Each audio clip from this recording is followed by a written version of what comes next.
If you're feeling overwhelmed or overscheduled, this one's for you. I mean, so many leaders wrestle with time. It is one of the biggest things that I feel in my life, you probably feel in your life. And the reality is, we have to reframe how we think about time. The way we think about time is not working for us very well. Most leaders feel like they're constantly behind, which leaves them constantly stressed, which leaves them not present in the moment and thinking, I should be doing more. I'm not doing enough. So ultimately, unfulfilled. So let's just say it's not working very well. And there's this cultural pressure, this idea of rush and get it all done now, seize the day, seize the moment, get it done this week. And that's also spilling over to our teams.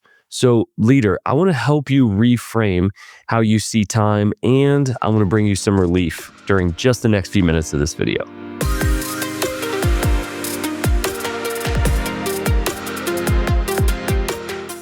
One of my favorite moments from this last month was actually going out to this beautiful retreat center. And I had a lot of these nonprofit CEOs out there who are pushing out amazing things into the world, leading their teams, providing incredible resources to our community. And I bring them out, and food's provided, and there's space for them. And honestly, there's no rush the whole day. We provide space so that they don't have to come and produce anything or send any emails. In fact, we tell them, don't plan on answering emails, don't plan on coming into any meetings during that day. It is one of my favorite things to do for leaders, is to bring leaders this sense of space. Now, I can't climb through the camera and do that for you in all the places that you live. So what I want to do is reframe how you're seeing time. First thing we have to realize is space won't magically show up in our lives. We have to fight for it. You got to fight for that space. And I want to give you 3 types of space that you can fight for as a leader. And you hear about some of them, you don't hear about others. And the first one is micro space.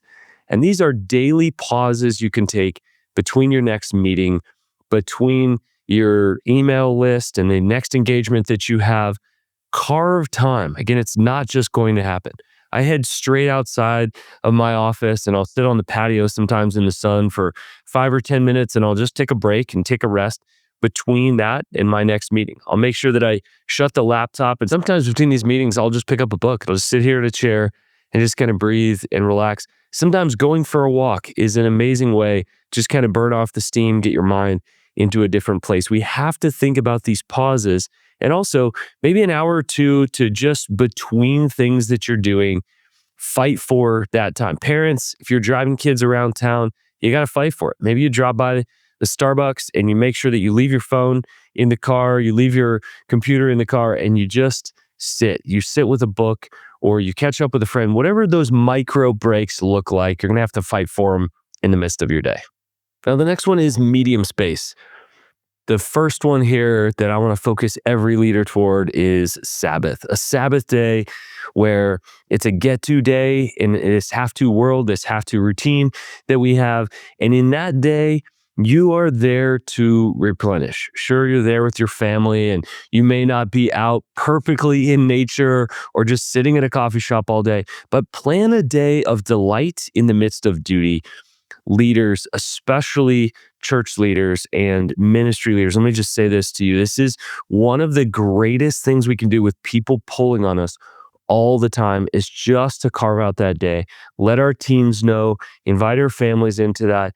Every week, it seems like somebody says, you know what, I started taking Sabbath seriously. I had never taken it seriously before. Many times I get the privilege of people returning from a sabbatical that say, you know what, I should take Sabbath seriously every single week. I'm telling you, I've never met a leader that didn't want to experience that and didn't love experiencing it once that they had. Guys, you're not going to regret experiencing that. A second medium space that you could fight for is what I call a think day. Every quarter, I get a day. It's a work day. It's on the clock. It's not pulling it away from my family, where I go to a place in our city. Usually it's a coffee shop if it's beautiful outside, and go sit on a bench at a park for 6 or 8 hours. And I think about 3 to 5 big things at work. These are big projects, big ideas. Maybe we sort of never get to them and they just keep coming back up, but they need more thought. This could be anything from a big staffing move to a dream or desire that you have, a goal that you think is, I don't know, 2 months out or 2 years out, but just the kind of things you'd love to think through. I bring a journal. I usually don't even bring a laptop. And I just think deeply on those things. That has been one of the biggest changes I've made to my leadership over the last few years. And it has been so helpful for me. So that's your medium space to fight for Sabbath and think days. All right. And the last one in macro, you probably know this, vacations and even sabbaticals, something to think about here. Vacations, just making sure that you're using all of your PTO. I met with a leader this past week and he said, you know what? I just have not been good at planning vacations. I just sort of let them happen. That's one of his goals for this year and even this next decade is to get really good at intentionally planning those times away with his family. Just block time off work before you even know what you're going to do with that. But so many days go unused.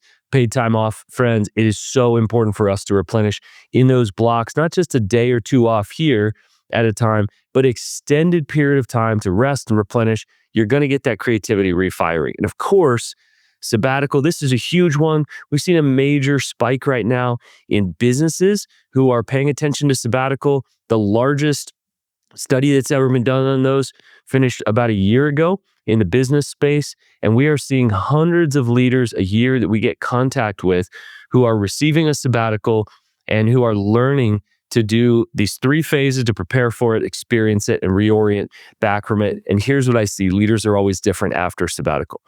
I would argue leaders are different always after these 3 types of space. So maybe you don't get away at a retreat center that I'm hosting with a group of people this week. I realize that may be a unique thing. But what you can fight for are these little micro spaces, 5-10 minutes here, an hour or 2 there each day to be able to fit in what you can get in, where you fit in. And then these medium spaces fighting for Sabbath each week that every leader thinks, I can't afford to stop. Leader, let me tell you, you can't afford to not stop for your creativity, for your team, for your rest, for your health, for your family.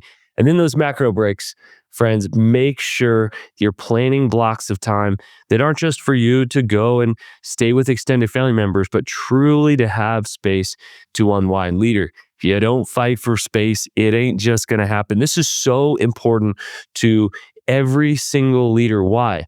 Because leadership is inherently creative. We have to fight for new perspectives.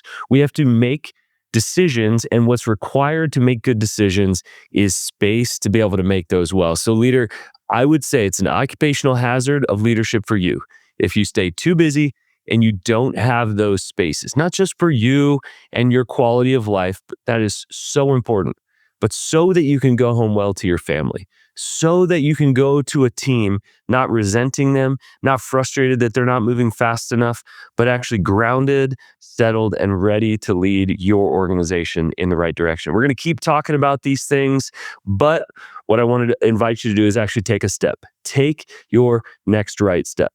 How can you put micro spaces in each day? How can you fight for medium spaces in each week?